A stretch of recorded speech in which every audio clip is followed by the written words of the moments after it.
Hi guys, lucky day today. We've got a challenge locking device. This is another of the West Coast Picks Game of Thrones series. So I'm made up about this because I really like Game of Thrones, as I said last time. I really enjoyed picking the last one in the series. And this time I've got Tyrion. This has been picked by Potty and Hobby Picker. Hopefully we're going to do the same today. I'm going to be using a Peterson number 5. I'm also going to be using an Attila when you need to go hard. There's nothing better than going hard with an Attila, right? That's what it's named for. And I'm going to be using a low HD. I'm going to be using a low HD to set the check pin. I'm just going to have a quick mouthful of beer. You never know, it may help. Let's get down. Sparrow's heavy bar. Just like the last Game of Thrones lock from West Coast Pick, this one also has the check pin which checks first when you're turning clockwise. And I've just lost my low HD pick. Where is it? There it is, sorry. So let's get started. There's the check pin. I get on top of it, a little bit too much tension. Got it. Alright, let's go. What do I think we should do? I think we should go in with a Peterson to start with. Nothing on 1, nothing on 2.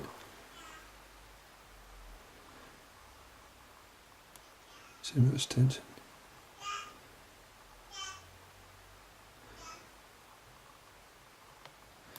See, this is there we go. This is why I needed the Attila, because you really need to go at this thing. So it was a click on 3, decent click on 3, little tiny click on 4.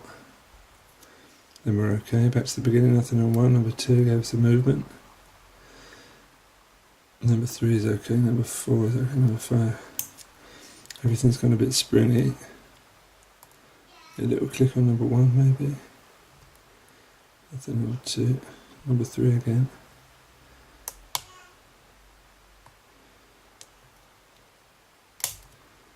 Click on 1. Movement on 2. 4 feels okay. Number 6 maybe. No. Number 5 maybe. Little click on number 5. 1's okay, 2, little tiny click. Someone just sent me a message. Click on 3.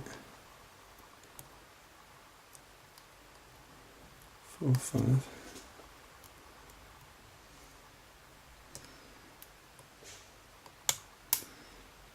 Two clicks on number 3, that was nice.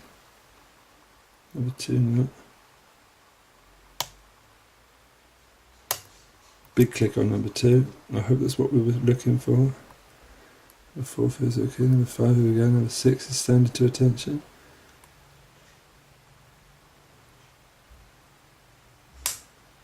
Little movement on the core from 6. 1 feels okay. 2, 3, 4 is still standing to attention. Number 5.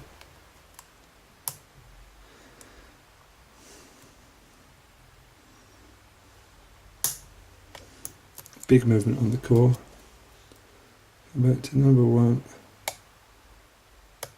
And the lock's open. Lovely. Well, thank you, Tyrion. Alright, I think it was that mouthful of beer that did it, actually, to tell you the truth. So let's slap her down.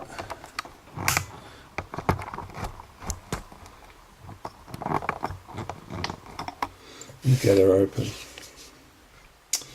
Okay. One of these little twiddly things. I always complain about clips and how difficult they are to get off. These things are really good, but I usually end up complaining about them as well. Little spring in there as well, right, okay. I'm not going to close it back up, I think we should just go straight on. I got a shim ready. It's in. Everybody's happy.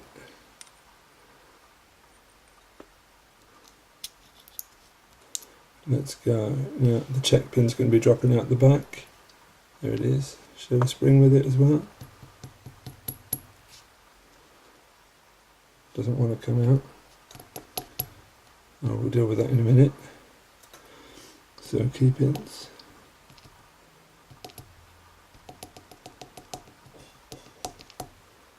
Wow, look at that.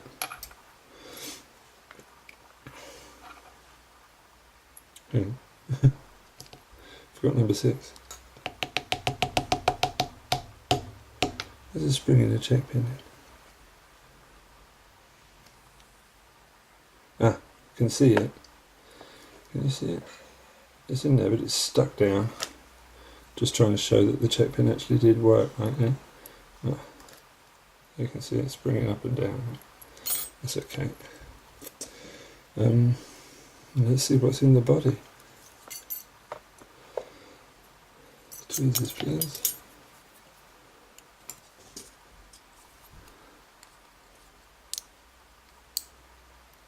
Oh wow. Got to be really careful with these West Coast picks. Locks, because there's pinning pins all over the shop usually. Don't want to muddle up the order. Wow. Number 4, the spring is really weak, I think. It's not picking out. Oh, hang on.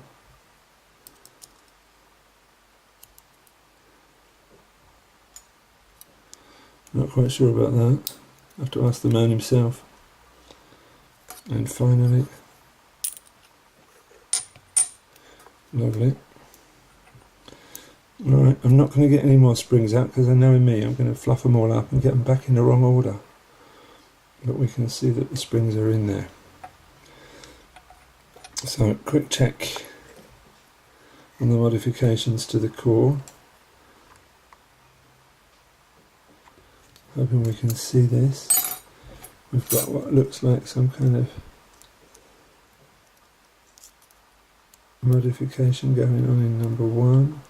Threading 2 and 3, 4 and 5 seem okay, and threading in number 6. Little check pins back in place.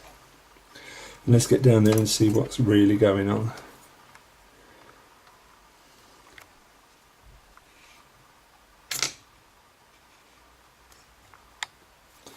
Okay, so keeping number 1 has a beautiful overset trap. Keeping number 2. Got a little tiny serration, it looks at the bottom. So has keeping number 3. Keeping number 4 has got the most amazing overset trap, and when we come and look at pin number 4 on the key, you can see that it was the highest set, so if you set that a little bit too much, you're just going to overset it. With a double serration on key pin number 5, and some light serrations on key pin number 6. I guess that's the wrong way up, isn't it? We've got a double serrated key, driver pin in number 6. We've got an odd shaped spool in number 5. We've got a standard in pin number 4, but it looks like the bottom is concave. Not quite sure what that's all about. I'm going to have to ask the man which way up it's supposed to go, if that's supposed to make a difference. If you're watching this West Coast Picks, tell me if that's supposed to go up a certain way, please. Thank you. We've got a multi-serrated in number 3, a very slightly serrated in pin number 2, and in pin number 1 we've got a trademark pin in pin. Very, very nice lock. I was expecting it to be a little bit harder to pick. I guess I was just lucky with choosing the right picks to get in. I can't get this thing round now. Alright, so I'm going to go for one more shout out. If anybody has any of these West Coast picks, Game of Thrones Schlage Everests lying around, I would really like a go. I'm really satisfied with the 2 that I've picked, but I know there are more and I'd really like to try more. If you have them, please get in contact with me. I'll trade you anything I have to get hold of some of these. Thanks for watching, guys. Speak soon.